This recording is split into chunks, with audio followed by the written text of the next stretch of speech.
কেমন আছো বন্ধুরা? Welcome back. আমি তোমাদের লার্নিং পার্টনার শুভঙ্কর, আর আবারও তোমাদের সামনে চলে এসেছি। আজ আবারও তোমাদের সঙ্গে একটা নতুন ইংরেজি বাক্যের গঠন নিয়ে উপস্থিত হলাম। আজ আমরা সম্ভাবনা আছে কিংবা ছিল এই বিশেষ গঠনটির ব্যবহার বাক্যে দেখব এবং শিখব। চলো প্রথমে স্ট্রাকচারটা জেনে নেওয়া যাক। কি লেখা আছে?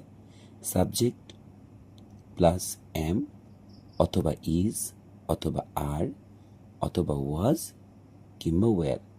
আমরা সকলেই জানি অ্যাম, ইজ আর ওয়াজ, ওয়্যার এগুলো টু বি ভার্ব, এবং অ্যাম ইজ আর বর্তমানকাল এবং ওয়াজ, ওয়্যার অতীতকালকে নির্দিষ্ট করে। এরপরে যে শব্দটা আমাদের লাগতে হবে সেটা হচ্ছে লাইকলি, তারপরে প্রেপোজিশন টু, তারপরে ভার্বের বেস ফর্ম এবং লাস্টে এক্সটেনশন। এবার দেখে নাও উদাহরণটা। অমলের এ প্লাস পাওয়ার সম্ভাবনা আছে। Amal is likely to get a plus. দেখলে তো কত সোজা। আজ বৃষ্টি হওয়ার সম্ভাবনা আছে। It is likely to rain today. তাদের আসার সম্ভাবনা ছিল। এবার ছিল দিয়ে করি একটা।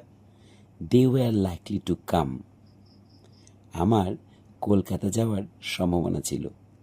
I was likely to go to Kolkata. কেমন লাগছে তোমাদের? আমাকে জানিও।